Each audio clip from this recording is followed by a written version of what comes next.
दिल्ली के एम्स में जल्द ही ट्रांसप्लांट सर्जरी के लिए अलग से सेंटर खोला जाएगा। एम्स के डायरेक्टर डॉक्टर एम श्रीनिवासन ने कहा कि ट्रांसप्लांट के एक बेहद ही जटिल प्रक्रिया है। इसके लिए एक समर्पित सेंटर की जरूरत है। नीति आयोग के सदस्य डॉक्टर वी के पॉल ने कहा कि ट्रांसप्लांट के लिए 5 वर्षीय रोड मैप की जरूरत है। उन्होंने कहा कि ISTS के माध्यम से एक ऐसा प्लेटफॉर्म तैयार किया जा रहा है जिसमें देश के सभी ट्रांसप्लांट सर्जन लेटेस्ट तकनीक से वाकिफ होंगे।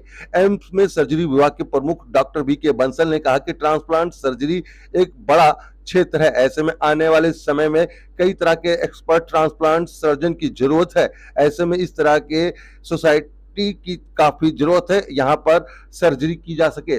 1100 डोनेशन और 18,300 ट्रांसप्लांट हुए हैं पिछले साल।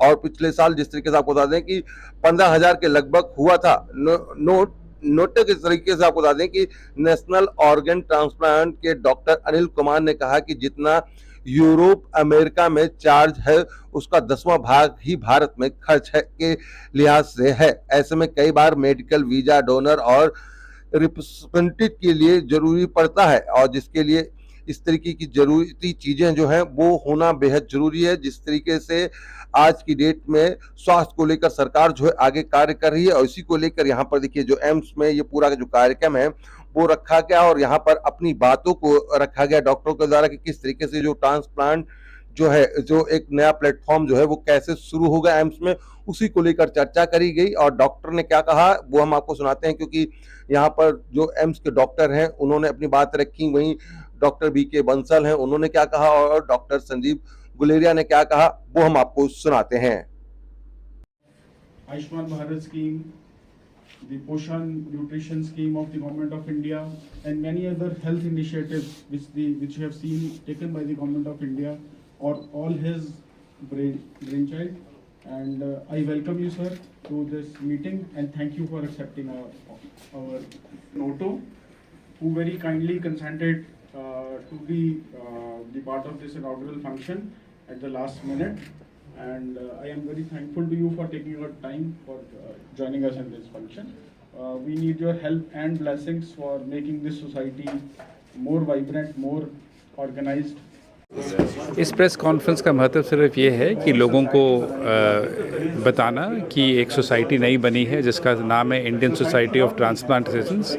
इस सोसाइटी का प्रमुख कारण यह है कि हम लोगों को ट्रेन करें ऑर्गन ट्रांसप्लांटेशन में, सर्जन्स ट्रेन करें और ज़्यादा से ज़्यादा कोशिश करें कि ज़्यादा से ज़्यादा लोग आकर अंगदान करें। और इस अंगदान जो भी अंगदान करे तो भारत के हर एक कोने में ट्रांसप्लांट की स्पेशलिटी बढ़े से। आज देखें कि नीति आयोग के डॉक्टर वी के पॉल भी हैं और MC मिश्रा है, क्या कहना है? तो उन सब का यही कहना है कि हमें सब इकट्ठा कर इस सब पे हमें मिल के काम करना है, लोगों को एजुकेट करना है, ट्रांसप्लांट सर्जन ज़्यादा बनाने हैं और इसी के साथ हम आगे बढ़ पाएंगे। सर, जिस तरीके से ट्रांसप्लांट के बारे में कहा जा रहा है, आखिर ये सरकारी में क्यों नहीं ज़्यादा हो रहा है? तो देखिए ट्रांसप्लांट बड़ा एक सरकारी हॉस्पिटल का काम सिर्फ ट्रांसप्लांट करना नहीं है, लोगों को ट्रेन करना भी है। Their training centres. और प्राइवेट सेक्टर जो है उसकी वो प्रॉफिट देखता है कि जहाँ पैसा है वहाँ ज़्यादा काम करेगा।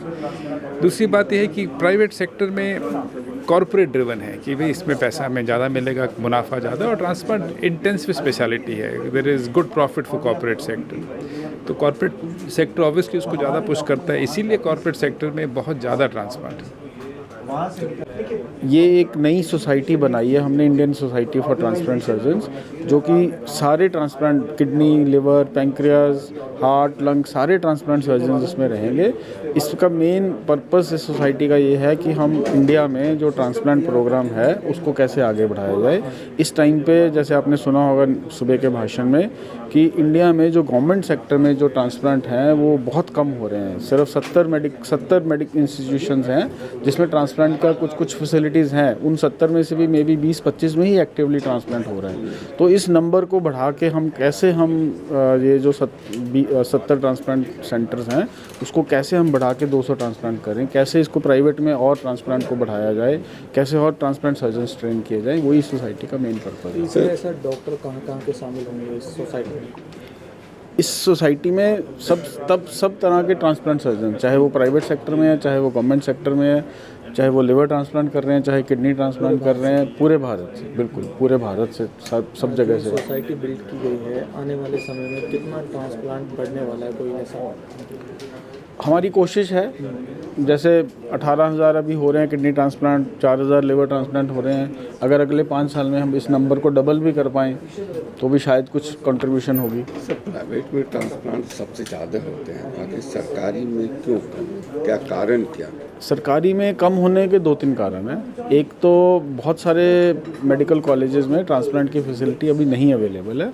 गवर्नमेंट सेक्टर में ट्रांसप्लांट सर्जन्स अवेलेबल नहीं है काम करने के लिए, उनकी ट्रेनिंग ही नहीं है और उतने ट्रांसप्लांट सर्जन्स निकल नहीं रहे, क्योंकि ट्रेनिंग करने के लिए भी अभी सिर्फ 5-6 सेंटर्स हैं जहाँ पे गवर्नमेंट में, जहाँ पे ट्रांसप्लांट सर्जन्स की ट्रेनिंग हो रही है। तो वो ट्रेनिंग का बेस बढ़ाने के लिए बहुत ज़्यादा ज़रूरत है। वही सबसे बड़ा एक रीज़न है कि ट्रांसप्लांट नहीं हो रहा। हालांकि गवर्नमेंट इसको बहुत सपोर्ट करती है, बट सर्जन्स ही अवेलेबल नहीं है गवर्नमेंट सेक्टर में इस काम को आगे बढ़ाने के लिए। डॉक्टर वीके पॉल ने काफ़ी नई बात बताई, क्या कहेंगे? डॉक्टर वीके पॉल ने बहुत ही अच्छी पॉलिसीज़ आगे बढ़ाने की बात करी है। उनका बहुत ही योगदान रहा है इस फील्ड में, और आई थिंक उनकी जो प्लानिंग है कि हम इसको ट्रेनिंग को कॉम्पिटेंसी बेस्ड ट्रेनिंग करें, हम इसकी जो गवर्नमेंट की तरफ से जो पॉलिसीज़ में चेंज करने की ज़रूरत है, जो करिकुलम में चेंज करने की ज़रूरत है, वो सब चीज़ें करी जाएं ताकि ट्रांसप्लांट का प्रोग्राम और आगे बढ़ सके। इस ट्रांसप्लांट में क्या आयुष्मान कार्ड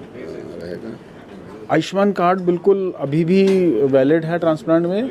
हमने एम्स में 4-5 ट्रांसप्लांट, अब जब से ये आयुष्मान का इंक्लूड हुआ है ट्रांसप्लांट, तब से 4-5 ट्रांसप्लांट एम्स में ऑलरेडी आयुष्मान कार्ड के अंदर हो चुके हैं। और एम्स में जैसे कि आपको पता है, आयुष्मान के अंदर सारे डिसेंट्रलाइज करके अभी 12 आयुष्मान केंद्र बने हुए हैं। तो जो भी पेशेंट, अगर किसी को ट्रांसप्लांट की ज़रूरत है, उसके पास आयुष्मान का कार्ड है। पीजीआई चंडीगढ़ में भी हो रहा है इसके अंदर, एम्स में भी इसके अंदर हो रहा है, आई थिंक सफदरजंग में भी, आरएमएल में भी, दिल्ली में काफ़ी सारे हॉस्पिटल में आयुष्मान भारत के अंदर अवेलेबल है। और जो भी पेशेंट एलिजिबल है आयुष्मान स्कीम के लिए, वो ट्रांसप्लांट करवा सकते हैं।